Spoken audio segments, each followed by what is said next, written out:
Hello and welcome back to Sated Past. On a grey afternoon in early December of 1872, a sailing ship was found alone in the middle of the Atlantic Ocean. Her sails were partly set. Her cargo sat untouched in the hold. There was food in the galley and clothing folded in the cabins below. Yet not a single living person stood upon her deck. No captain at the wheel, no crew in the rigging, no sign of a fight or a fire. There was only the slow creak of timber and the lonely turn of an empty wheel. Her name was the Mary Celeste, and what happened aboard her has puzzled people for more than 150 years. Before we drift into the story, take a moment to like this video and subscribe to the channel, but only if you genuinely enjoy the quiet work we do here together. And if you feel like it, leave a comment with your location and your local time. It helps other sleepless travellers find their way to this little corner of the night. And it is always a comfort to know we are not awake alone. So settle in now. Loosen your shoulders. Let the day fall away from you. Tonight we are sailing slowly into the strange and gentle mystery of a ship that lost her people, the Mary Celeste. Our story truly begins not with the empty ship, but with the men who found her. They sailed aboard another vessel, a Canadian brigantine called the De Gratia, which in Latin means by the grace of God. She was a working cargo ship, sturdy and unremarkable, commanded by a careful master named David Reed Mohouse. The De Gratia had left New York about a week behind the Mary Celeste, carrying a load of petroleum bound for Gibraltar. The two ships had been loaded in the same harbour on the same stretch of waterfront, only days apart. By a small turn of fate, they were now crossing the same wide patch of ocean. On the 5th of December, somewhere around 400 m east of the Azores Islands, the helmsman of the De Gratia noticed a ship in the distance. There was something wrong about the way she moved. A well-handled vessel keeps a steady heading, leaning into the wind with purpose. This one wallowed and yawded, drifting first one way and then the other, like a horse with no rider. Her sails were set in an odd, careless pattern, some furled, some loose, a few hanging, torn in the breeze. To a sailor's eye, a ship handled like that was a ship in trouble. Captain Mohouse watched her for nearly 2 hours through his glass. No flag of distress rose to her mast. No figure appeared at her rail to wave or shout. The longer he looked, the more uneasy he became. At last he sent his first mate, a level-headed seaman named Oliver Dvow, across the water in a small boat with 2 other men to find out what was the matter. The sea that day was running in a moderate swell, enough to make the short crossing wet and awkward. As DVO drew close, he read the name painted across her stern. Mary Celeste of New York. He hailed her. No answer came back. He hailed again. Still nothing. So he caught hold of her side, climbed aboard, and stepped onto a deck where, as far as he could tell, no human being had stood for days. What he found made very little sense. The ship was not sinking. She was not burning. She had clearly been through rough weather, for there was water sloshing in her hold, and her decks were soaked. But she was sound enough to sail. Below, in the captain's cabin, the bed was unmade, and a child's clothing lay scattered as though a small one had recently played there. There was a sewing machine, a few books, a music box. The galley held provisions enough to last the crew for half a year. Most strange of all, the ship's only lifeboat was gone, and a length of rope trailed loose over the side and dragged behind her in the water. Dvow searched every cabin and called into every dark corner. He found 10 sets of belongings, and not one of their owners. Captain Briggs, his wife, their little daughter, and 7 crewmen had simply vanished, leaving behind their oilskin boots, their pipes, and even small valuables that any fleeing thief or pirate would surely have taken. The men of the De Gratia stood on that silent deck, the wind tugging at the loose canvas above them, and felt the hair rise on their arms. They were practical sailors, not given to ghost stories. But there is something about an empty ship still under sail, going nowhere with no one aboard, that unsettles even the steadiest heart. It would be easy to imagine that this scene was one of horror, with overturned tables and bloodstains and signs of a desperate struggle. That image has been painted many times since. But the truth, as the men found it, was quieter and far more puzzling. There was no chaos. There was only order interrupted, a meal half prepared, a logbook left open. a whole little floating world carrying on as if its people had stepped out for a moment and meant to come right back. The mystery of where they went would soon spread across newspapers in 2 continents. Detectives, lawyers, sailors, and scientists would argue about it for generations.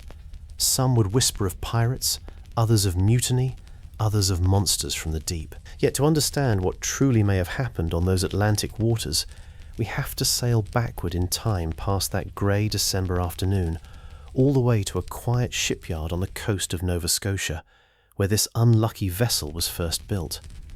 For the Mary, Celeste was not always called by that name, and trouble had followed her from the very beginning. So, let us leave the boarding party there for now, standing on the deck in the fading light, and travel back to where it all started.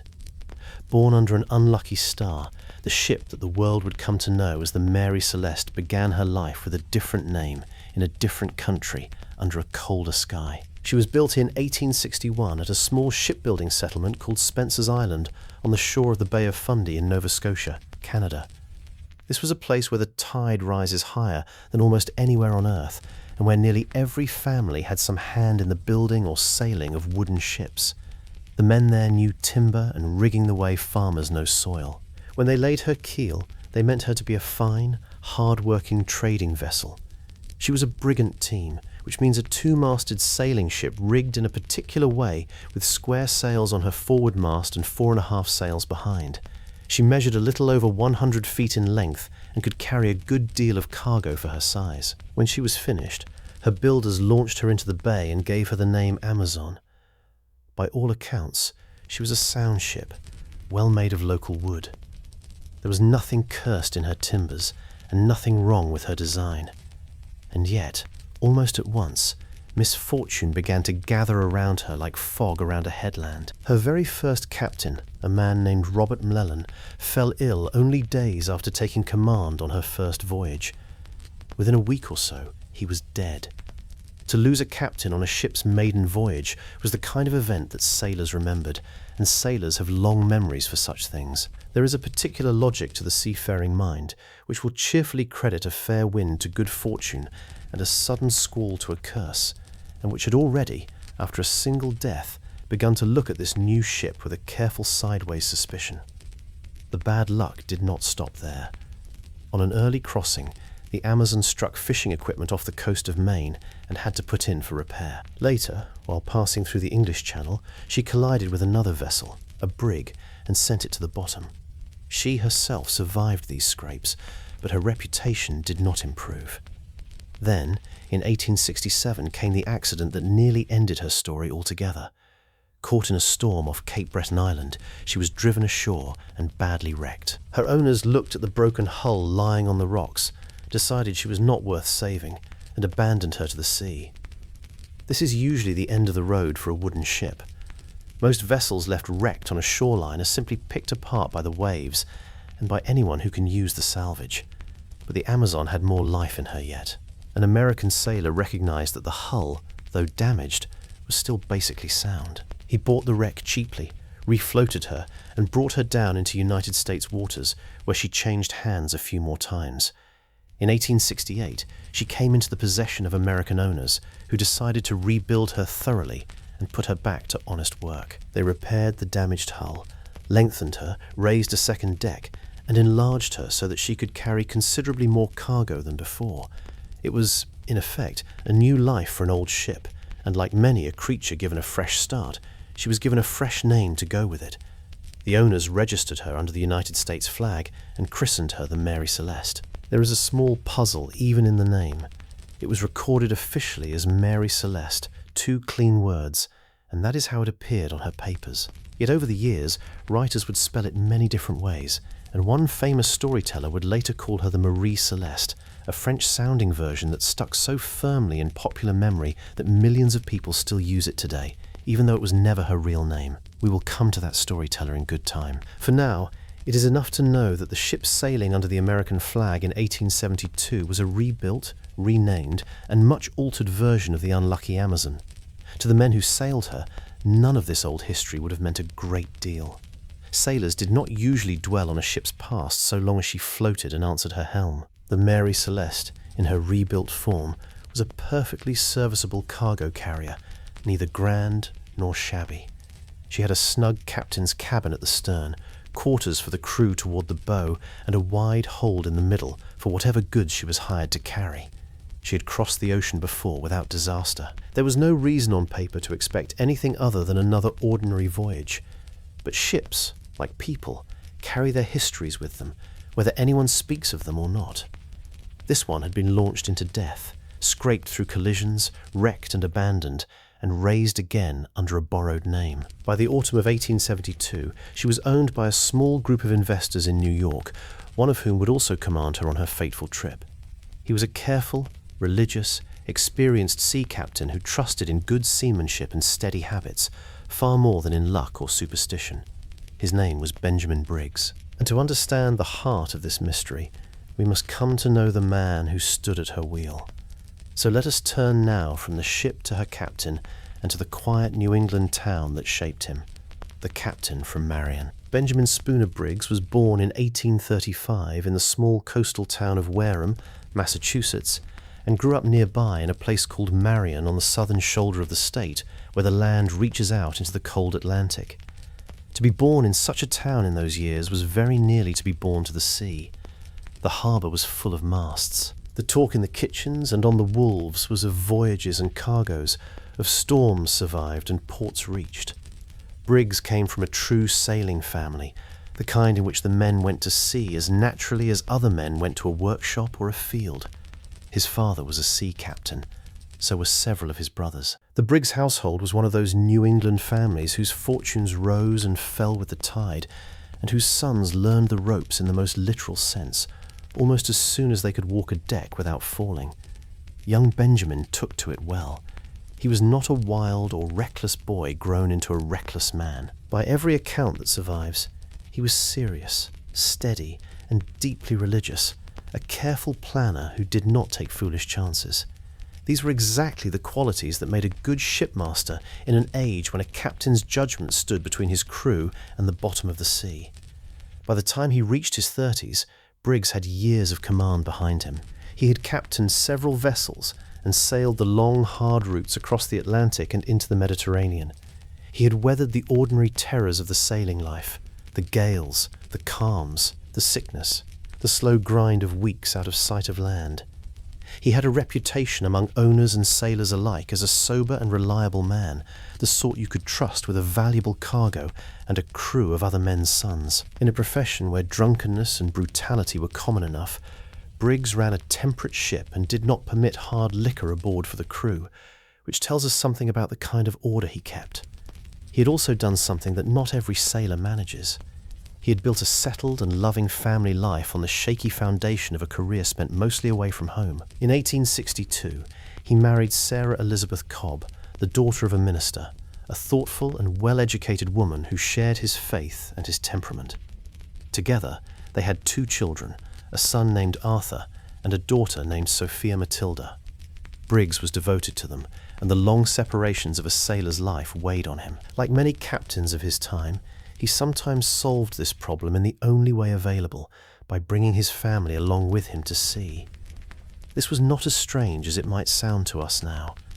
In the merchant trade of that era, it was fairly common for a captain to convert part of the stern cabin into a small floating home and carry his wife and even his young children on long voyages. The captain's quarters on a ship like the Mary Celeste could be made surprisingly comfortable with a proper bed, a stove, a melodeon or small organ for music, and the ordinary furniture of domestic life.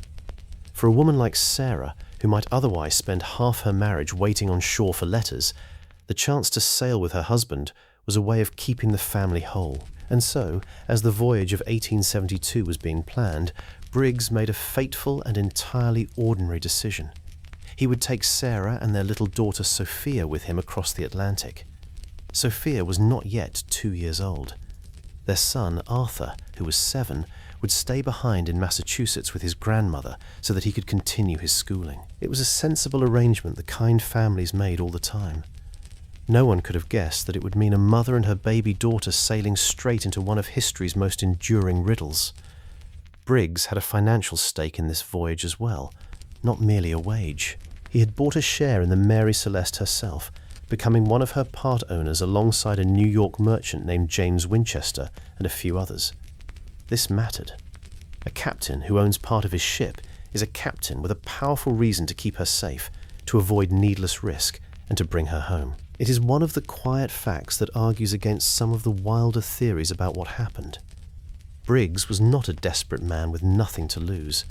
He was a careful family man with money invested in the very vessel under his feet.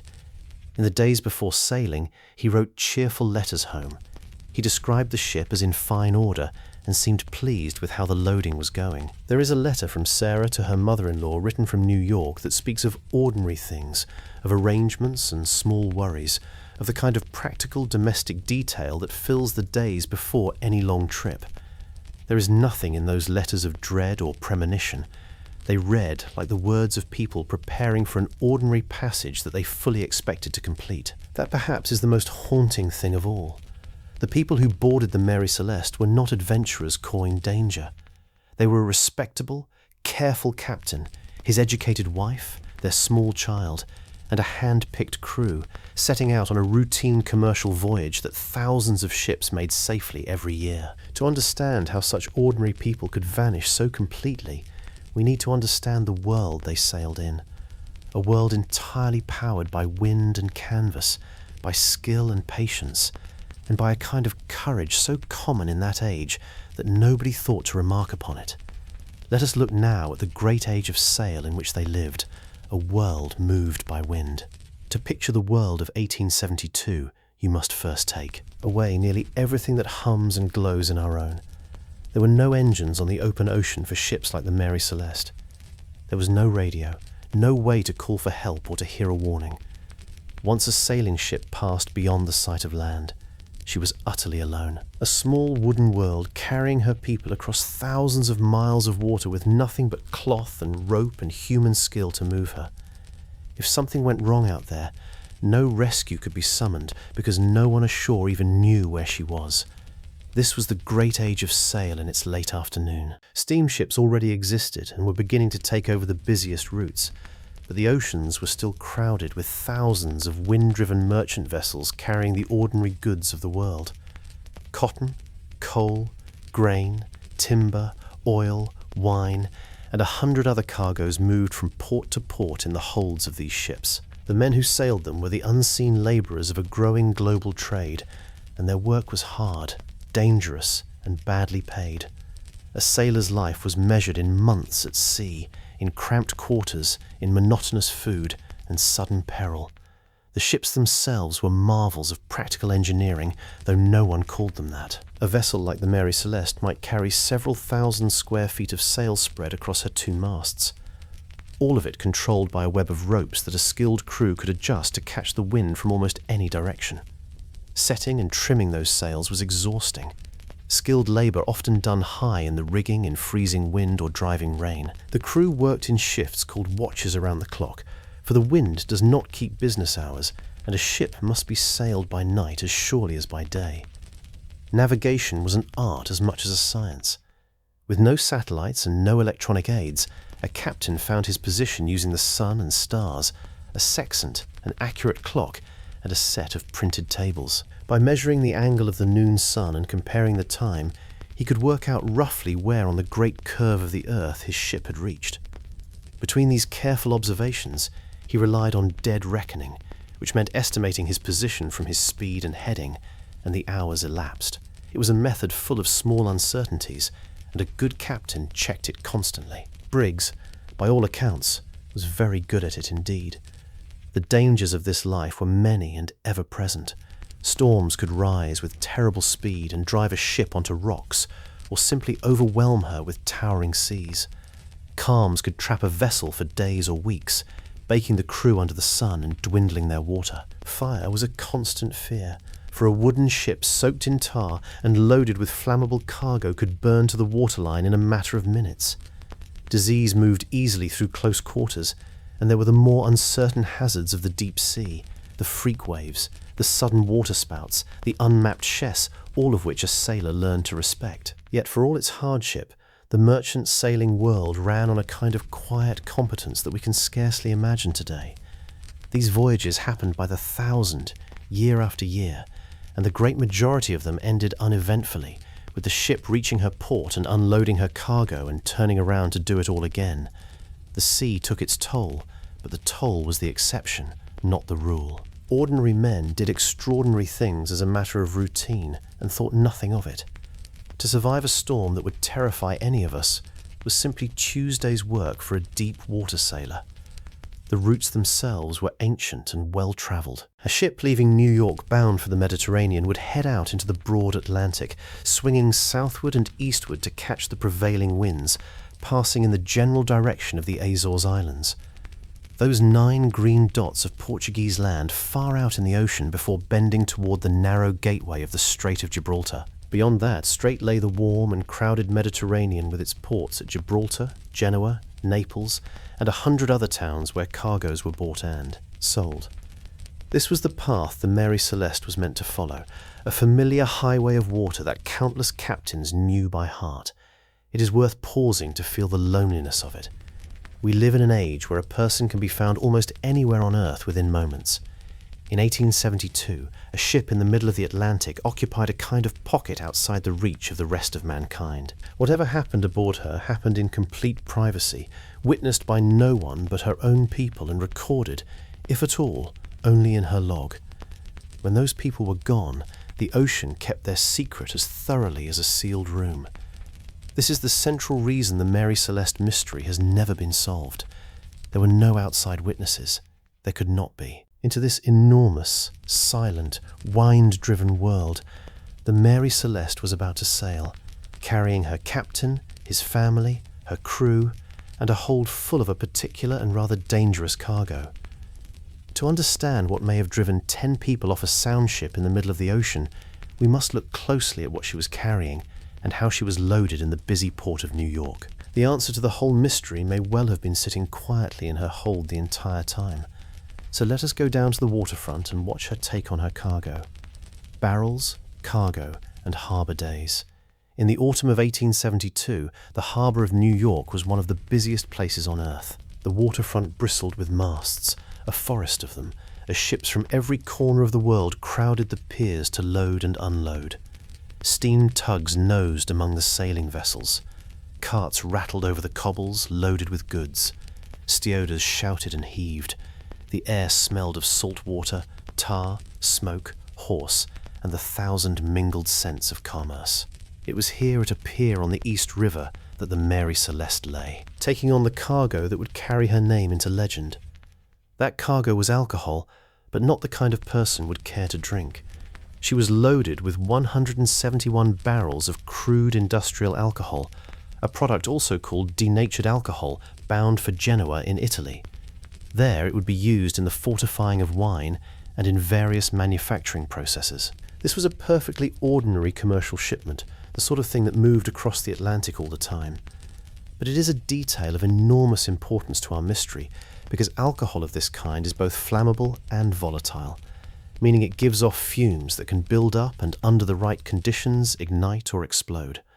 A hold full of it was in a quiet way, a hold full of danger. The barrels themselves held another small clue, one that would not be understood for a very long time. Most of them were made of white oak, a hard, tight, grained wood that holds liquid well. But a number of them, around 9, were made of red oak, which is more porous and more likely to leak. When the ship was finally examined long after the voyage, those 9 red oak barrels were found to be empty, their alcohol having seeped or evaporated away. Whether they leaked during the voyage, filling part of the hold with invisible, flammable vapour, is one of the central questions of the whole affair. We will return to it. The loading took several days, and during that time Captain Briggs went about the ordinary business of preparing for a long ocean passage. He saw to the provisioning of the ship, laying in food and fresh water enough to last his people for about 6 months, far more than the voyage itself should require. This was simple prudence. A careful captain always planned for delays, for calms and storms and the unexpected. The galley was stocked, the water casks filled, the ship stores checked and stowed. Everything about these preparations speaks of a methodical man making ready for a routine trip, not a man expecting trouble. It was during these harbour days that the two ships at the centre of our story came briefly together. The day Gracia, under Captain Mohouse, was loading her own cargo of petroleum at a nearby pier, also bound for the Mediterranean. Briggs and Mohouse knew each other. Indeed, by some accounts, the two captains dined together the evening before the Mary Celeste sailed. Two professional seamen sharing a meal and talk of winds and routes, with no notion that one of them would soon be standing on the abandoned deck of the other's ship. It was the kind of small, ordinary coincidence that history loves to fasten upon afterward and make to seem like fate. Sarah Briggs and little Sophia came aboard in these final days, settling into the captain's cabin at the stern, which had been arranged as comfortably as a small shipboard home could be.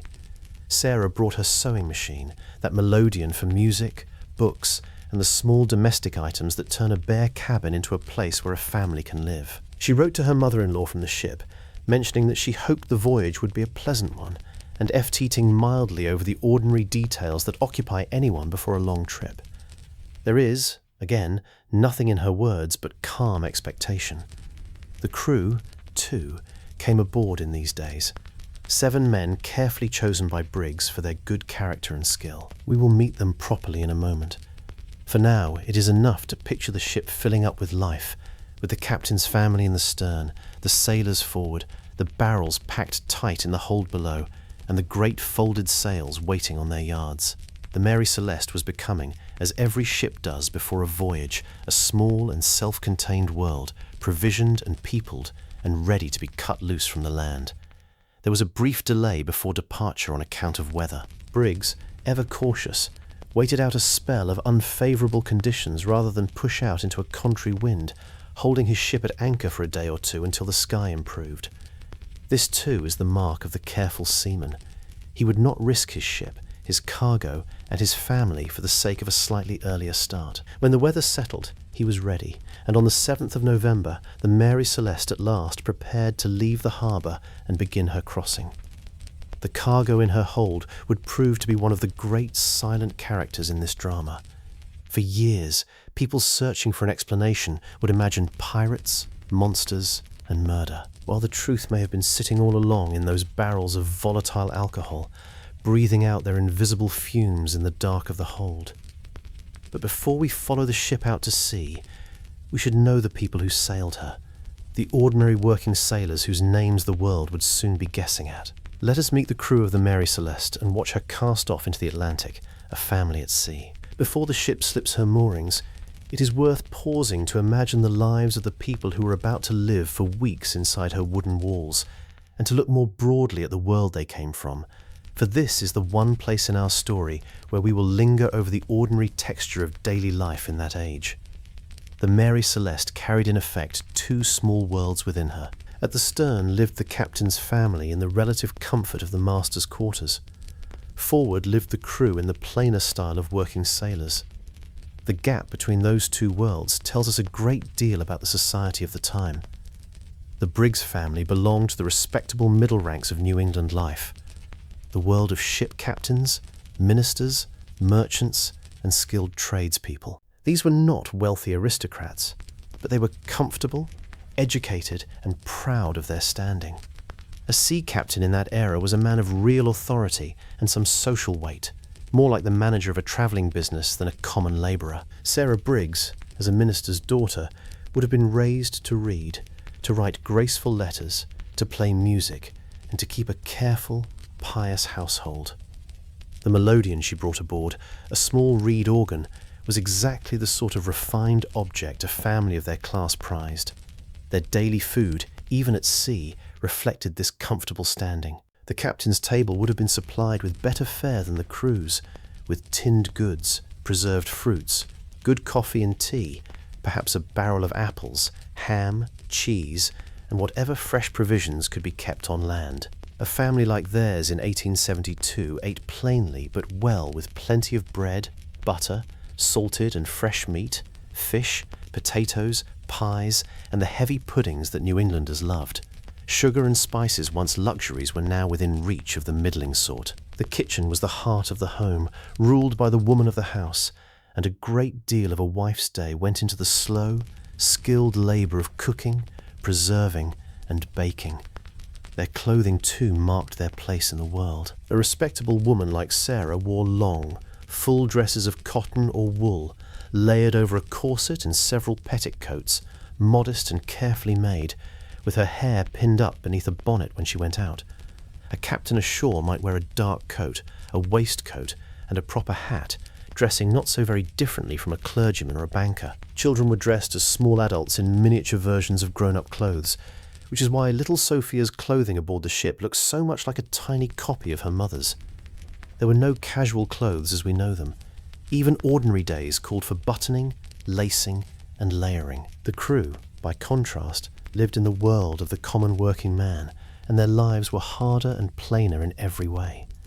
A sailor of the 1870s wore rough, practical clothing suited to wet and dangerous labour, loose canvas or wool trousers, a heavy shirt, a short jacket, and often a knitted cap. Over this, in foul weather, he pulled an oilskin, a garment treated with oil to keep out the rain and spray, stiff and smelly, but essential. His boots were heavy, his hands hard and tread. He owned little and carried his whole life in a single sea chest or canvas bag. The sailor's food was a thing apart, famous for its monotony. The staples of the forecastle were salt beef and salt pork, preserved in brine and boiled into something edible, along with hard tack, a dense dry biscuit baked so hard it had to be soaked before a man could chew it. There was dried peas, some flour, molasses, coffee, and little fresh anything. Once the early days of a voyage had passed, scurvy, the disease of vitamin deficiency, still haunted long voyages, though by this era many ships carried lime or lemon juice to ward it off. A sailor ate to keep working, not for pleasure, and he counted himself lucky on a well-run ship like Briggs's, where the food, if dull, was at least sufficient, and the captain did not cheat the men. The rhythm of life aboard was governed by the watch system, that endless rotation of work and rest that divided the day and night into shifts. A sailor on watch worked the ship, hauling lines, steering, keeping lookout, mending gear. Off watch he slept, ate, mended his clothes, and in rare idle moments told stories, sang, or carved bits of bone and wood to pass the time. There was little privacy and less comfort. The forecastle where the men slept was cramped, dark, and often wet, smelling of tar, BG, damp wool, and unwashed bodies. It was, in short, no kind of holiday. And yet these two worlds, the comfortable cabin aft and the rough forecastle forward, lived together in a single small vessel, bound by the shared danger of the sea and the absolute authority of the captain. On a ship like the Mary Celeste, the master's word was law, the final authority on every matter, from the setting of sail to the punishment of misdeeds. A good captain like Briggs ruled with a firm but fair hand, earning loyalty rather than mere obedience. The men of his crew were not slaves or prisoners. They were free working men who had signed on for wages, and a captain who treated them decently could expect them to stand by him when the weather turned hard. This was the human society that the Mary Celeste carried out to sea, a tiny floating model of the wider world with its classes and comforts and hardships all packed into a 100 feet of wood, a pious family at prayer in the stern, a handful of weather-beaten sailors at work in the bow, a baby girl playing on the cabin floor, and all of them, captain and cook, and mother and child alike, soon to vanish together so completely that not one trace of them would ever be found. Knowing now how they lived, let us watch them leave the land behind as the Mary Celeste finally sets her sails and stands out to sea, the crew and the casting off. The 7 men whom Benjamin Briggs chose to sail his ship were not a band of rough strangers thrown together by chance. Briggs was a careful judge of character, and he picked his crew with the same caution he brought to everything else. By all accounts, he was satisfied that he had assembled a sober, capable, and trustworthy set of men, and he said as much in his last letters home. This matters because so many later theories would paint these sailors as mutineers or murderers when the evidence of the man who actually hired them points the other way entirely. His chief officer, the first mate, was Albert Richardson, an experienced and well-regarded seaman in his late 20s who had sailed with Briggs before and earned his trust. A first mate was the captain's right hand, the man who ran the daily working of the ship, and stood ready to take command if anything happened to the master. That Briggs chose a known and reliable man for this post rather than a stranger again suggests a captain who valued steadiness over all. The second mate was Andrew Gilling, a young man of Danish origin, also an able sailor. The ship's cook and steward was Edward Head, a young newlywed who looked after the galley and the captain's table. The cook held an important place in the little society of a ship, for the quality of the food did much to set the mood of the crew, and a good steward who kept the captain's quarters in order was a valuable man. The remaining 4 crewmen were sailors of German origin, brothers and countrymen named Volkat and Boss Lorenzan, Arian Martins, and Guttortel Goodshad. They came from the seafaring communities of the North Sea coast, where going to sea on foreign ships was a common path for young men seeking work and wages.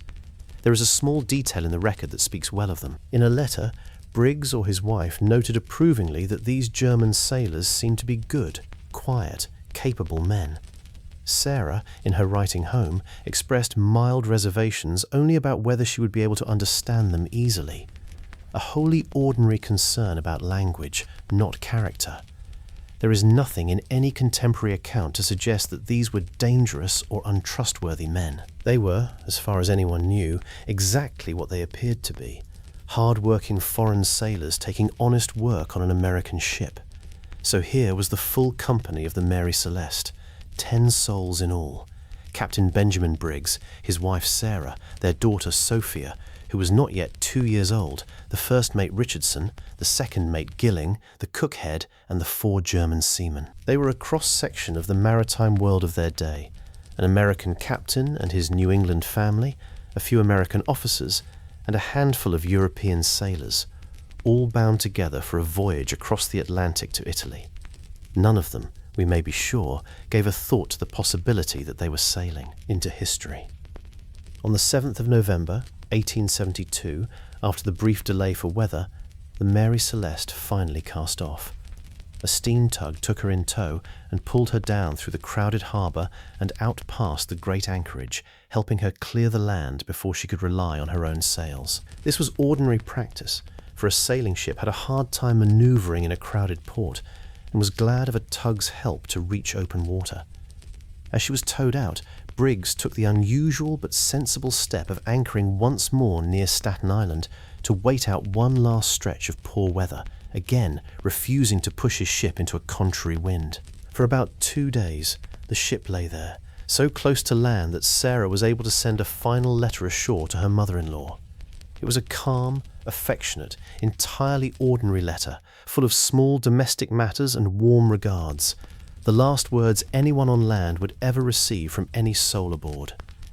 When at last the weather turned favourable, the anchor came up for the final time. The sails filled, and the Mary Celeste stood out past the land and into the open Atlantic. The coast of America sank slowly behind her until it was gone, and the ship was alone with the sea. We can only imagine the ordinary scene aboard in those first days. The crew settling into the rhythm of the watches, learning the ship's little ways, Sarah arranging her cabin and tending to Sophia. Briggs taking his careful observations of sun and stars, marking his position, writing up his log. The child perhaps playing on the cabin floor as the ship rolled gently beneath her. The cook preparing meals in the galley, the whole small machinery of a sea voyage turning over smoothly, exactly as it should. There was no reason for anyone to feel anything but quiet confidence. This is the last clear picture we have of the Mary Celeste, fully alive. Everything after this point must be pieced together, from the silent evidence the ship herself left behind, from the marks on her log slate, the state of her cabins, the position in which she was found, and the cold arithmetic of winds and currents. For somewhere out on that lonely ocean, in the days that followed, something happened aboard her that drove every living person off her decks and into a small boat, never to be seen again. The ship would sail on without them. They would not. To follow what little trail remains, we must turn to her logbook and the last words ever written aboard her. Let us trace the ship's final known days, 10 quiet days of logbook. Everything we know about the actual voyage of the Mary Celeste comes from a handful of fragile clues, and the most important of these was the ship's log.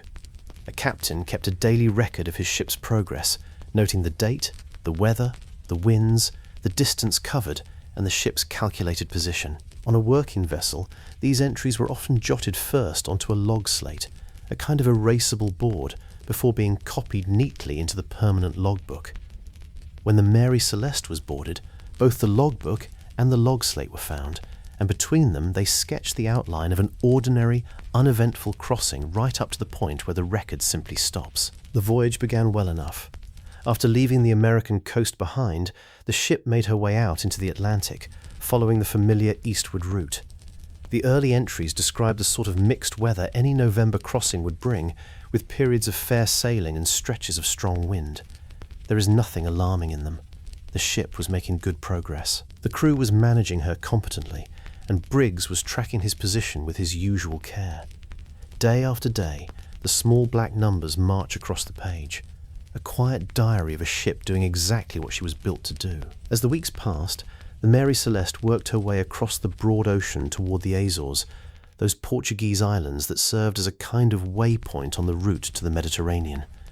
The weather grew rougher in the latter part of the crossing, with strong winds and heavy seas, the ordinary hardships of a late autumn passage, but there is no hint in the record of any disaster. No fire, no leak, no sickness, no trouble with the crew. The log of the Mary Celeste, right up to its final entry, is the log of a successful voyage nearing its routine completion. The last entry on the log slate was made on the morning of the 25th of November. It recorded the ship's position at a point near the island of Santa Maria, the southernmost of the Azores. By this reckoning, the Mary Celeste had crossed almost the entire Atlantic and was nearing the eastern side of the ocean, well on her way toward Gibraltar. The entry is unremarkable. It notes the position and the conditions, the dry shorthand of a working navigator. There is no sign in it that the writer expected this to be his final word. No scroll of alarm, no break in the steady hand. It is simply where the record ends, and here lies the heart of the mystery. The Mary Celeste was found abandoned and drifting on the 5th of December, 10 days after that last log entry. In those 10 silent days, the ship sailed or drifted several hundred miles further east, past the Azores, and out into the open ocean again, while every living person who had been aboard her vanished without a trace. The log tells us where they were on the 25th of November.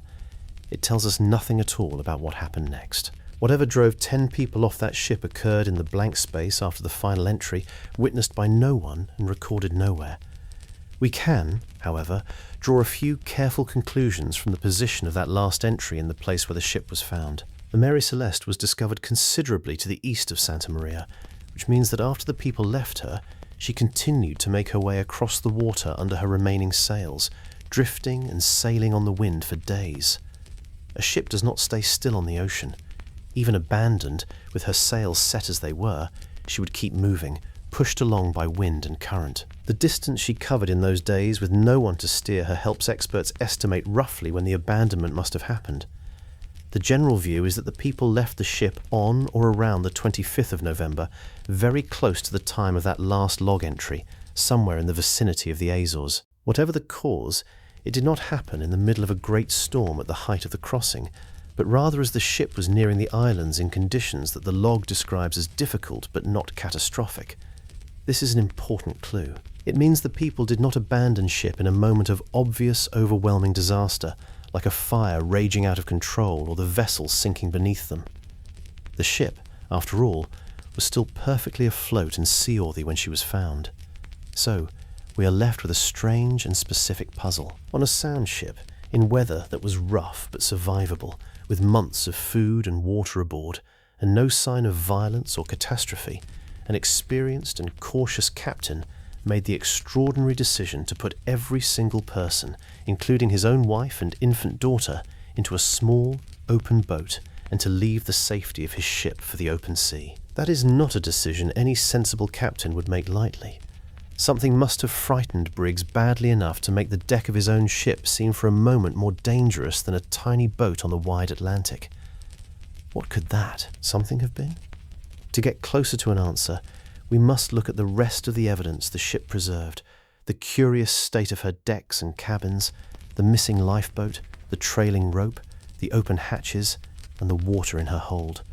But first, we should follow the other half of the story, the voyage of the ship that found her. For the men of the day, Greiche were about to make a discovery that would change their lives and hand them a share of one of history's great unsolved cases. Let us turn now to Captain Mohouse and his crew, the other ship. While the Mary Celeste was sailing toward her silent fate, another ship was following roughly in her wake, and her story is woven so tightly into the mystery that the two cannot be separated. The Dei Gracia was a Canadian brigantine, much like the Mary Celeste in size and rig, owned in Nova Scotia and commanded by Captain David Reed Mohouse. She had loaded a cargo of petroleum in New York at nearly the same time as the Mary Celeste, and she set out for the Strait of Gibraltar about 8 days after Briggs and his ship had left. Mohouse was like Briggs, an experienced and respectable shipmaster. The two men were acquainted, and it is this acquaintance that would later cause some trouble, for suspicious minds would wonder whether the connection between the captains was innocent. But on the face of it, there was nothing strange about it at all. The world of deep-water sea captains sailing out of a particular trade was a small one, and men in the same business naturally knew one another, dined together in port, and crossed paths on the same routes. That two friends should be sailing the same ocean toward the same destination was coincidence, not conspiracy. The day Greiche's own crossing was ordinary. She made her way out into the Atlantic and followed the well-worn path toward the Azores, contending with the same autumn weather that the Mary Celeste had faced. Her first mate was a steady, capable seaman named Oliver Devo, the man who would shortly climb aboard the abandoned ship and become the chief witness to one of history's most famous scenes. The crew went about their work, watch after watch, with no notion that their voyage was about to become anything other than another routine delivery of cargo. Then, on the 5th of December, came the sighting. The Dei Gracia was sailing along when one of her crew spotted a vessel some miles off behaving strangely. As we have seen, the ship yawded and wallowed in a way that no properly handled vessel should. Her sails set in a careless, contradictory pattern. Mohouse studied her for a long time, growing more puzzled and concerned. A ship in that state was either in distress or abandoned, and either way the law and custom of the sea required a passing vessel to render assistance and to investigate. When at last Mohouse sent DVO and 2 men across in a small boat, and DVO climbed aboard to find the ship deserted, the men of the Dei Gracia faced a remarkable situation. Here was a sound, valuable ship, fully laden with cargo drifting empty on the open ocean. Under the maritime law of salvage, a crew that found and saved an abandoned vessel was entitled to claim a reward, a share of the value of the ship and her cargo in return for bringing her safely to port. This was an ancient principle meant to encourage sailors to risk themselves to save imperiled ships and goods. For the men of the Dei Gracia, the find was both an astonishing mystery and a potential fortune. But claiming that reward would not be simple, and it would carry a heavy cost in suspicion. To bring the Mary Celeste to port, House would have to divide his own crew, sending some of his men to sail the abandoned ship while keeping enough to handle the Dei Gracia. This was a serious matter, for it left both vessels short-handed for the crossing to Gibraltar, a real and dangerous undertaking. Mohouse weighed the decision carefully. The reward was tempting, but the risk to both ships and crews was genuine. In the end, he decided to attempt it. He placed his first mate Devau in charge of the Mary Celeste along with 2 other crewmen, just 3 men to sail a ship that normally required a full complement. The remaining crew stayed aboard the Dei Gracia under House. The 2 ships would make their way together as far as possible toward Gibraltar, the nearest suitable port where the legal business of a salvage claim could be settled. It was a bold and demanding plan, and it speaks to the skill of these sailors that they managed it at all across hundreds of miles of winter ocean. The decision to claim salvage, however, would later become a source of dark suspicion. When the strange tale of the abandoned ship reached the authorities at Gibraltar, some minds leapt to a sinister explanation. What if the men of the Dei Gracia had not found the ship abandoned at all? What if they had attacked her, murdered her crew, and invented the story of an empty vessel in order to claim the rich reward of salvage? The very law that was meant to reward honest rescuers now cast a shadow over them, turning their good fortune into grounds for accusation. This suspicion, as we shall see, would be pressed hard by a certain official at Gibraltar, and would hang over the innocent men of the Dei Gracia for a long time. But all of that lay ahead. For now, the two ships set off together across the eastern Atlantic, the Dei Gratia and her ghostly companion, with 3 brave men aboard the Mary Celeste, working day and night to keep her on course. Before they parted in the rough weather of the crossing, Duval had a precious opportunity that no later investigator would ever have. He was the first man to search the abandoned ship thoroughly, to walk her decks and open her cabins and see with his own eyes exactly how her vanished people had left her. What he found in that careful search is the closest thing we have to direct evidence of the mystery. Let us go aboard with him now and look at the deserted ship in detail, climbing aboard the stillness. When Oliver DVO climbed over the side of the Mary Celeste on that December afternoon, he became the most important witness in the entire mystery, and the careful account he later gave of what he found is the foundation of everything we know. He was a practical, observant seaman, and he searched the ship thoroughly, both to understand what had happened and to judge whether she could be saved. His description, given later under oath, sweeps away many of the wild stories that grew up afterward and replaces them with a set of plain, strange, and very specific facts. The first thing he established was that the ship was deserted. He went below and called out and searched every cabin and compartment and found no one, living or dead. There were no bodies aboard, no blood, no sign of violence or struggle anywhere. The cabins were in some disorder, with belongings scattered and water having gotten in, but it was the disorder of weather and hasty departure, not of a fight. Whatever had happened, it had not been a massacre. The people were simply gone. The state of the ship herself was the great puzzle. She was wet, but she was not sinking. There was water in the hold, by Devo's estimate, around 3½ feet of it, which sounds alarming, but was well within what a ship of her size could carry and still float comfortably. The pumps were in working order, though one had been taken apart, perhaps in the act of sounding the well to measure the water. The ship had clearly been through rough weather. Some of her sails were torn or missing, and her rigging showed the strain of a hard passage, but she was, in Devo's professional judgment, perfectly seaworthy. He had no doubt at all that she could be sailed to port, and indeed he proceeded to do exactly that. In the captain's cabin, the evidence of the family's interrupted life was poignant and clear. The bedding was damp and disturbed. Personal effects lay about.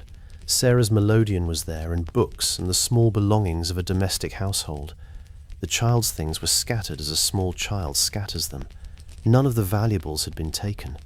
There was money aboard and women's jewellery and the sort of small treasures that any thief or pirate would have seized at once. The fact that these were left untouched argued powerfully against any theory of piracy or robbery. Whoever left this ship had not been plundering it. The galley told a similar story of ordinary life simply stopped. There were ample provisions, enough food and water for many months. The cooking gear was somewhat in disarray, with pots and supplies shifted about, but this was easily explained by the rough weather which would toss loose objects around a galley. Here we must pause to correct one of the most famous and persistent images of the whole affair. Later tellings of the story would describe a breakfast still warm on the table, half-eaten eggs, tea still steaming in the cups, as though the people had vanished mid-meal in the blink of an eye. It is a wonderfully eerie picture, and it is entirely an invention. Duval described no such thing, and a good ghost story, as we will see, has never let a shortage of evidence stand in its way. The most telling discoveries were on deck and concerned the ship's boat. The Mary Celeste had carried a single small boat, a yaw, and it was gone. More than that, the way it was gone suggested it had not been torn away by a wave, but deliberately launched. A section of the railing had been removed, or was down in a way consistent with a boat being put over the side in an orderly fashion, and trailing in the water behind the ship was a length of rope, frayed at the end, made fast to the vessel and running out astern. This rope would become one of the great clues of the case. It suggested that the boat, when it was launched, had been tied to the ship rather than simply set adrift, as though the people in it meant to stay attached to the larger vessel. There were other small signs of a hurried but not panicked departure. The ship's papers and the captain's navigation instruments were missing, while the logbook itself remained. This is exactly what one would expect if Briggs, leaving in a hurry, but with his wits about him, had snatched up his most important documents and his chronometer and sextant, the tools of navigation, while leaving the bulky logbook behind. People in the grip of pure blind panic do not pause to collect their navigation gear. The pattern of what was taken and what was left suggests a departure that was urgent, but still, in some measure, orderly and deliberate. 2 of the ship's hatches, the covers over the openings into the hold, were found off and lying on the deck, leaving the hold open. This too is a clue of great importance, for it connects directly to the cargo of volatile alcohol below. Why would anyone open the hold of a ship carrying flammable cargo in rough weather and leave it open? One answer, which fits the whole scene with disturbing neatness, is that someone deliberately opened the hatches to let out a dangerous build-up of fumes. Hold that thought, for it points toward what many now believe is the most likely solution to the entire mystery. So this was the scene that DVO pieced together. A sound ship, not sinking, not burning with food and water and untouched valuables aboard her hatches open. A single boat deliberately launched and tied on with a rope that had since parted, her papers and navigation tools taken, and every soul gone. It is the portrait of a ship abandoned in a hurry by people who fully expected to return to her and who instead were lost. With this picture in mind, Devo and his 2 companions now faced the daunting task of sailing this haunted vessel several hundred miles to Gibraltar. Let us follow that difficult voyage 800 miles to Gibraltar. Sailing a full-rigged ship across hundreds of miles of winter ocean is hard work for a complete crew. Doing it with only 3 men is a feat that few sailors could manage. Yet this is exactly what Oliver Devo and his 2 companions set out to do aboard the Mary Celeste, taking the abandoned ship roughly 800 miles eastward to the port of Gibraltar so that the salvage claim could be properly settled. It was an exhausting and risky undertaking, and the fact that they succeeded is a quiet testament to the seamanship of the age. The 3 men had to do everything that a crew of 7 or 8 would normally share. They had to steer the ship, keep her on course, set and trim and shorten the sails as the weather demanded, pump out the water that gathered in her hold, keep watch by day and night, and snatch what little sleep they could in between. With so few hands, there was no comfortable rotation of watches, no real rest. The men drove themselves hard, working to the edge of exhaustion, because a ship cannot be left to sail herself, as the empty Mary Celeste had so eerily demonstrated. The 2 ships, the De Gracia and the Mary Celeste, tried to stay together for mutual support, but the realities of the sea soon separated them. In the rough weather of the eastern Atlantic, 2 short-handed ships could not easily keep company, and at some point they lost sight of one another and made their own way toward Gibraltar independently. This separation, sensible and unavoidable as it was, would later add yet another thread to the suspicions woven around the whole affair, for a suspicious mind could imagine all sorts of things happening to 2 ships out of each other's sight. The Mary Celeste, under DVO's careful handling, proved every bit as seaworthy as he had judged her to be. She answered her helm, carried her sail, and made steady progress, behaving in every way like the sound she was. There was nothing supernatural about her. She was simply a good vessel that happened to have lost her people. With her hatches now secured and her pumps tended, she sailed on toward port as obediently as she had once sailed for Briggs. The only difference was the heavy strangeness that must have weighed on the 3 men aboard, living and working in the cabins, and on the decks that 10 vanished people had so recently occupied. We can only imagine what those nights were like for Dvao and his companions. 3 weary men aboard a ship still full of the belongings of the missing. The captain's family's things in the stern cabin, the crew's sea chests forward, the small domestic objects of interrupted lives all around them, the melodeon in its place, the child's clothing, the unfinished business of a household that had simply stopped. Sailors were not, as a rule, an imaginative or fearful breed, but it would take a hard heart indeed not to feel the presence of the missing in such a setting, especially in the long dark watches when the wind moaned in the rigging and the ship creaked around them. Despite the hardships, the voyage was a success. After about a week of grueling effort, the Mary Celeste reached the great rock of Gibraltar, that towering British fortress guarding the entrance to the Mediterranean, and dropped anchor. The De Gracia had arrived shortly before her. The 2 ships had crossed the eastern Atlantic and brought the mystery to a place where it could be examined by the authorities. For the men of the De Gracia, it should have been a moment of triumph and relief. They had performed a remarkable piece of seamanship, saved a valuable ship, and were entitled to a handsome reward for their efforts. Instead, they sailed straight into trouble. Gibraltar was a British naval and legal stronghold, and matters of salvage and abandoned ships were handled there by a court known as the Vice Admiral Court. Before the men could be awarded their salvage money, the circumstances of the find had to be investigated and approved. This was normal. What was not normal was the attitude of the official who took charge of the inquiry. A man whose suspicious imagination would turn a routine legal process into a months-long ordeal and would nearly brand the honest crew of the De Gratia as murderers. That official was the Attorney General of Gibraltar, a man named Frederick Sully Flood, and his entrance into the story marks the point where the mystery passes, from the open sea into the courtroom. From here on, the puzzle of the Mary Celeste would be argued over by lawyers and officials, examined for hidden crimes, and slowly turned into the public sensation that it would remain forever after. The plain facts that Dvow had so carefully gathered would be twisted, doubted, and dramatized. To understand how the mystery grew into a legend, we must step into the courtroom at Gibraltar and meet the determined, suspicious man who was certain that a terrible crime had been committed. The court and the suspicious man. The inquiry at Gibraltar should have been a straightforward affair. An abandoned ship had been found and brought safely to port. The finders wished to claim their lawful salvage reward. The court needed only to satisfy itself that the find was genuine and the claim honest, and then to fix a fair amount. In the hands of a reasonable official, the whole business might have been settled quietly in a few weeks. But the case fell into the hands of Frederick Sylud, the Attorney General and Advocate of the Queen at Gibraltar, and Sylud was not a reasonable official. He was a man with a name that sounded like a minor flood warning and a personality to match. Convinced from the very start that he was dealing not with a maritime mystery, but with a hidden crime, Sully Flood approached the Mary Celeste as a detective approaches a murder scene, hunting for evidence of foul play. He had the ship examined minutely, searching for any sign of violence or wrongdoing, and being determined to find such signs. He duly found them, or thought he did. On the deck, and on an old sword, discovered aboard, he detected what he took to be stains of blood.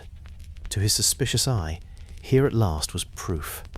The crew, or the salvors, or persons unknown, had committed bloody murder, and these dark marks were the silent witnesses to the deed. He built an entire theory of violent death upon them. There was, however, an inconvenient problem with this dramatic conclusion. The stains were tested by a medical examiner using the best methods then available to determine whether they were in fact blood. The results came back against Sol Flood's theory. The marks were not blood at all. The supposed gore on the sword and the deck turned out to be ordinary stains, very probably rust and the natural marks of an old weapon and a weathered ship. The great bloody crime existed only in the imagination of the Attorney General. Yet Sil Flood, having fixed upon his theory, was reluctant to let it go, and he continued to harbour dark suspicions long after the physical evidence had failed him. His suspicions turned in several directions. One idea that took hold in his mind was that the crew of the Mary Celeste had broken into the cargo, gotten drunk on the alcohol, murdered the captain and his family in a frenzy, and then fled. This theory ran aground on a simple fact. The alcohol in the hold was crude, industrial alcohol, denatured and foul, not the sort of thing a person could drink without making himself violently ill. It was poison, not refreshment. The image of a drunken mutiny fueled by the cargo, however vivid, did not survive contact with the nature of that cargo. Another and darker suspicion fell upon the very men who had saved the ship. Soliflood and others wondered whether the crew of the De Gratia had themselves done away with the people of the Mary Celeste in order to claim the salvage reward. Perhaps, the theory went, Mohouse and Briggs had been in some wicked conspiracy together, or perhaps the De Gratia's men had simply fallen upon the smaller crew, killed them, and invented the tale of an empty ship. This suspicion was cruel and, as it turned out, entirely baseless, but it hung over the honest sailors of the De Gratia and poisoned their reward. They had performed a difficult rescue and risked their lives, and in return they found themselves treated very nearly as suspects in a murder. The inquiry dragged on for many weeks, far longer than such a matter should have taken. While Sully Flood pursued his theories, and the men who had brought the ship in waited anxiously for the verdict that would determine their reward and clear their names, the proceedings were watched closely, and word of the strange case began to spread beyond Gibraltar, carried by newspapers that delighted in the eerie tale of the abandoned ship. The legend of the Mary Celeste was being born not on the open sea where the actual events had occurred, but in the dusty, suspicious atmosphere of a colonial courtroom. In the end, the court could find no real evidence of any crime. There was nothing to support the theories of murder, mutiny, or conspiracy. The men of the De Gratia had done exactly what they said they had done, found an abandoned ship and saved her. The court awarded them their salvage. But here, too, the shadow of suspicion left its mark. The amount they received was notably small, only about a sixth of the combined value of the ship and her cargo, well below what such a difficult and dangerous salvage might normally have earned. The low award was a quiet insult, a way of saying that while nothing could be proven against them, the authorities were not entirely satisfied. It was an unjust reward for an honest and brave piece of work. So the legal chapter of the Mary Celeste closed without an answer. No crime had been proven, and no explanation had been found. The ship was eventually returned to her owners and put back into service. But the mystery, far from being settled, had only deepened and spread. The newspapers had taken hold of it, and the public appetite for a good unsolved riddle did the rest. Now, with the courtroom behind us, and the facts as clear as they would ever be, we can turn to the great question that everyone has always asked. What actually happened aboard the Mary Celeste?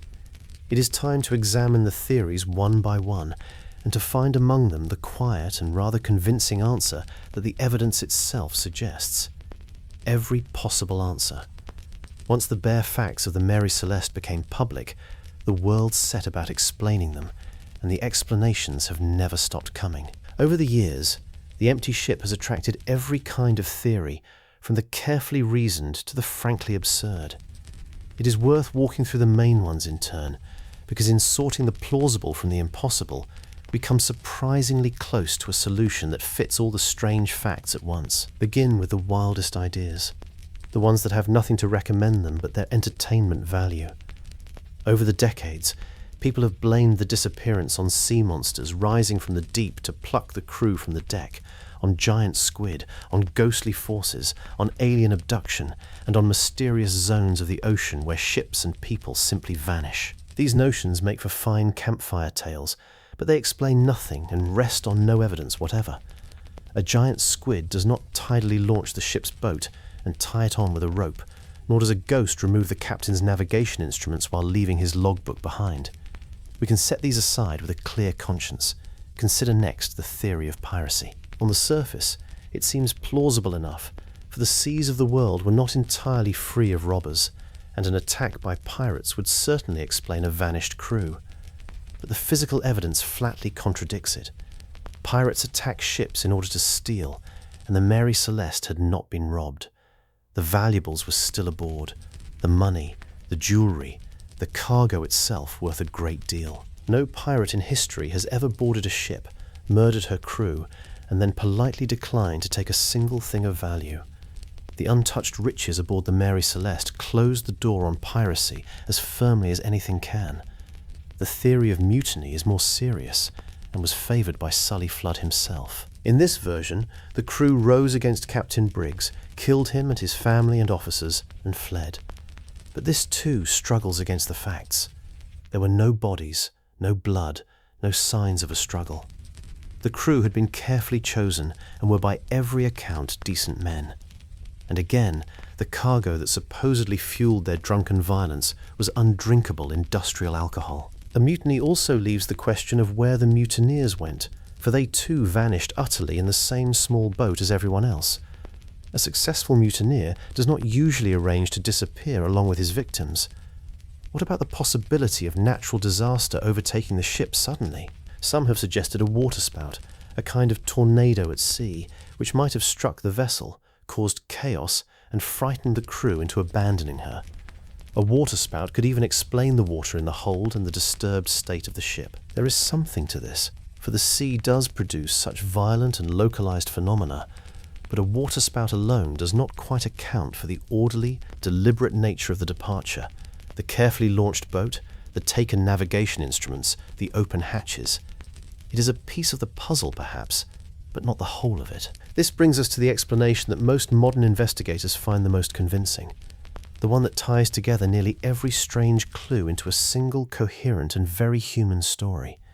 It centers on that cargo of volatile alcohol and those 9 leaky red oak barrels.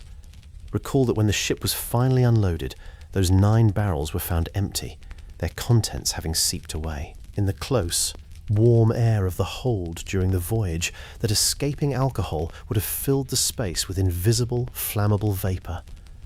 Now, imagine the moment when Briggs, going below or noticing the fumes, suddenly realized that his ship was sitting on a hold full of explosive gas.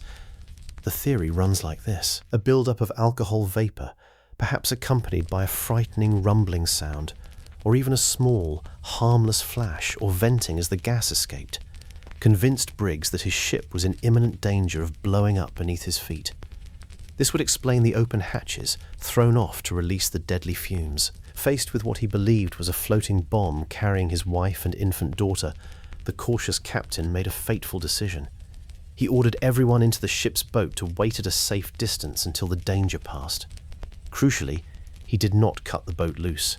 He tied it to the ship with a rope, intending to climb back aboard once the fumes had cleared and the threat had passed. And there, in that single rope, lies the likely tragedy. The Mary Celeste, with her sails still set, did not sit obediently still. A gust of wind filled her canvas, and the great ship began to move, dragging the little overloaded boat behind her at the end of its line. The rope, under sudden strain, snapped. In an instant, the ship surged ahead and away, and the small open boat, crowded with 10 people, including a baby, was left behind on the open ocean. The ship sailed on without them, sound and seaworthy and empty, while the people who had so prudently sought safety were stranded in a tiny craft with no way to catch her. Exposure, the sea, and time would have done the rest. They were never found because the ocean is vast, and a small boat is a very small thing upon it. This explanation has the great virtue of fitting all the evidence. It accounts for the abandoned but seaworthy ship, the open hatches, the deliberately launched boat, the trailing broken rope, the missing navigation instruments, and the surviving logbook, the empty alcohol barrels, and the absence of any violence. It requires no monsters, no pirates, no murderers, only a volatile cargo, a frightened but reasonable captain, and one fatal gust of wind at the worst possible moment. It is not certain, for nothing about this case can ever be certain. But it is the answer that the cold evidence quietly points toward, and it is a far sadder and more human story than any tale of ghosts or sea beasts. Knowing this, let us follow what became of the ship herself after she gave up her people to the sea. What became of her after? The Mary Celeste did not sink into legend immediately after the inquiry at Gibraltar.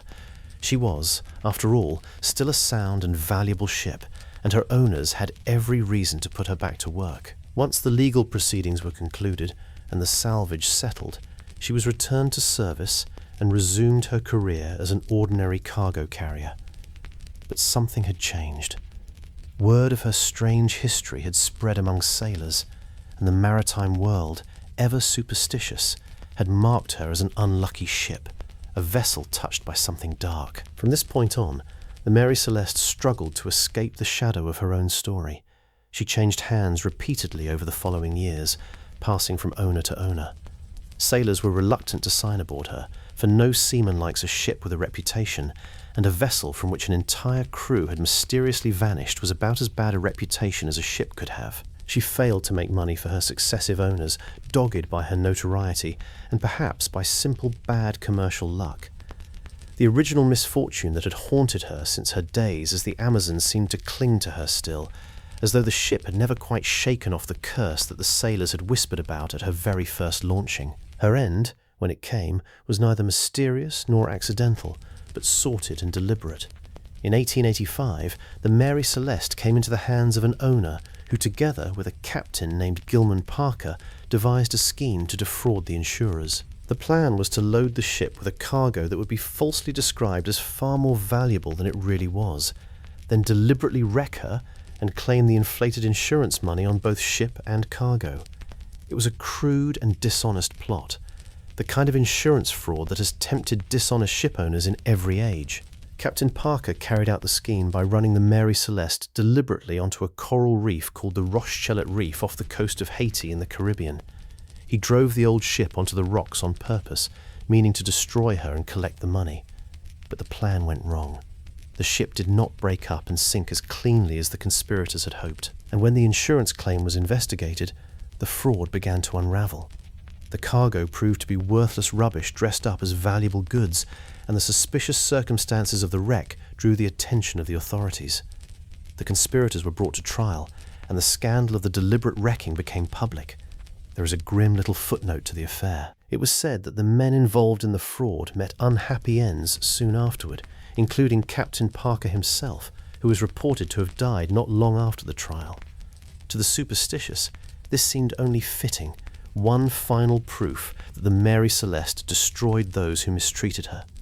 To the rest of us, it is simply the ordinary, untidy way that a sad and dishonest scheme played itself out. Either way, it was an ignoble end for a ship that had earned a strange immortality.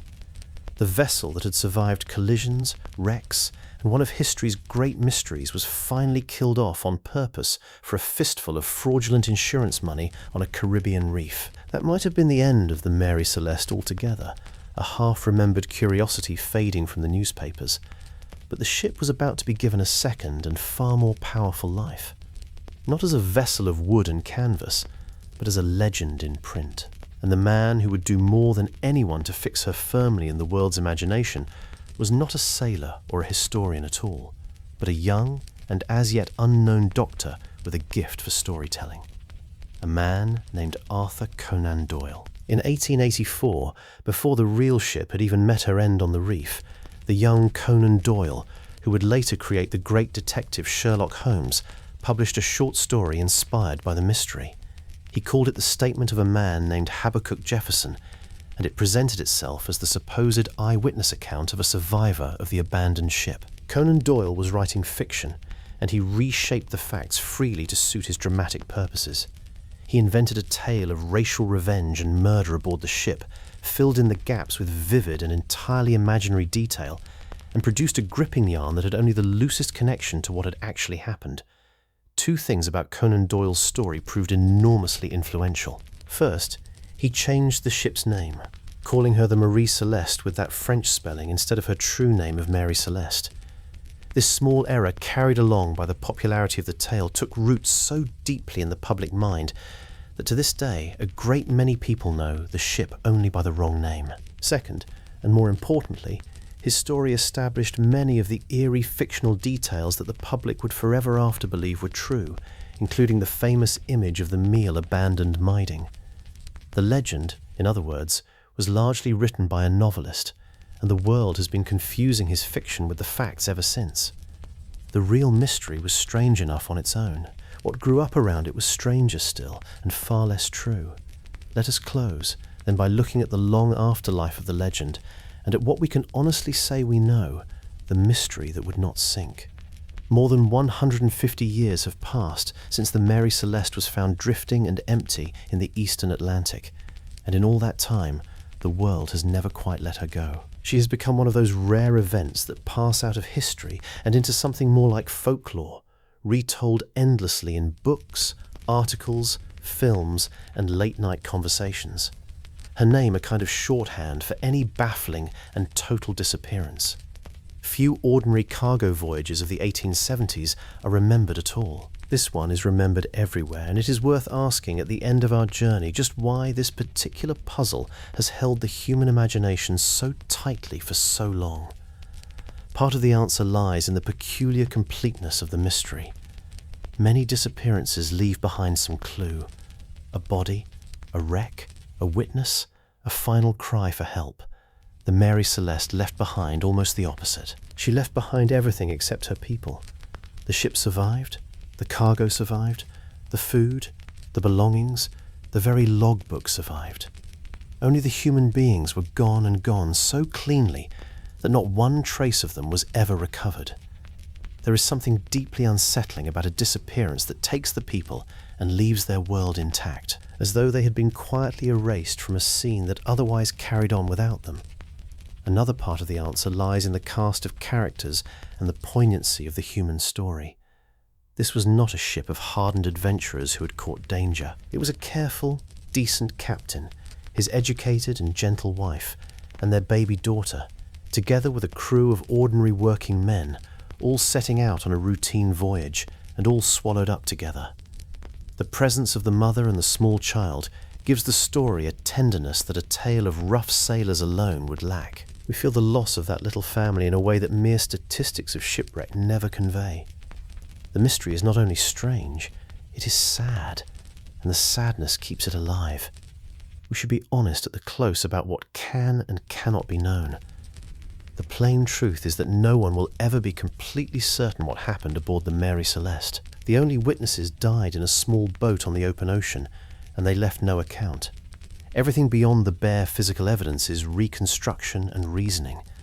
But this does not mean that all explanations are equally good. The careful weighing of the evidence points again and again away from the sensational answers and toward the quiet, tragic one. The most likely story is not one of monsters or murderers, but of a volatile cargo, a frightened captain making a reasonable choice, and a single broken rope that turned prudence into catastrophe. That explanation deserves to be remembered because it does justice to the people involved. For more than a century, the lurid theories effectively accuse these decent men of murder, mutiny, or worse, and turn the loss of an innocent family into a grisly horror tale. The truth, as far as we can reach it, is far kinder to their memory. Benjamin Briggs appears not as a victim of treachery or a perpetrator of crime, but as exactly what the record shows him to have been, a careful and responsible captain who, faced with what he believed was deadly danger to his ship and his family, did the sensible thing and tried to keep everyone safe. That his caution was undone by a gust of wind is a tragedy, but it is not a crime, and it is not a horror story. It is worth remembering, too, how much of the famous legend is simply false. The warm meal left half-eaten, the steaming cups of tea, the ship's name spelled Mary Celeste, the various ghostly embellishments. All of these are the inventions of storytellers. Above all of that young doctor with his vivid imagination and not the findings of any investigation. The real evidence gathered by a practical sailor on a cold December deck is stranger in some ways and plainer in others, but it has the great merit of being true. The mystery does not need the false trimmings. The genuine facts of a sound, empty ship and 10 vanished souls are remarkable enough. In the end, the Mary Celeste endures because she sits at a perfect meeting point of the knowable and the unknowable. We know almost everything about the ship and almost nothing about the final hours of her people. We can reconstruct the most likely sequence of events with real confidence. And yet, we can never quite close the case, never quite fill in that last blank space after the final log entry of the 25th of November. She is a mystery with an answer that is probably right, but can never be proven. And there is something about that particular kind of puzzle that the human mind finds impossible to put down. We want always that one final certainty that the sea will never give us. And so the empty ship sails on through our imagination as she once sailed on through the real Atlantic with no hand at her wheel. She carries with her the memory of a careful captain, a gentle mother, a small child, and 7 working sailors. Ordinary people caught up in an extraordinary fate. She reminds us how vast and indifferent the ocean can be, how thin the line between safety and disaster, and how a single small decision made for the best of reasons can lead to a loss that echoes for centuries. The Mary Celeste gave up her people quietly, without violence or witnesses, and then she gave the rest of us a question we have never been able to answer, and perhaps never will. That is the story of the ghost ship, as far as the evidence can take us, and as gently as such a sad tale can be told. Well, the night has carried us a long way out to sea, and now it is time to come slowly back to shore. Let the ship sail on without us into the dark, and let your own thoughts grow as soft and as slow as the swell beneath a drifting hull. There is nothing left to puzzle over tonight, nothing to solve, only the quiet and the warmth around you. If you are still awake, there is another journey waiting for you on the screen whenever you are ready for it. And if you enjoyed this one, feel free to like and subscribe or to leave a thought down in the comments before you go. But not now. Now is the time to let your body settle, to ease your shoulders down and to close your eyes. Rest easy and let sleep find you.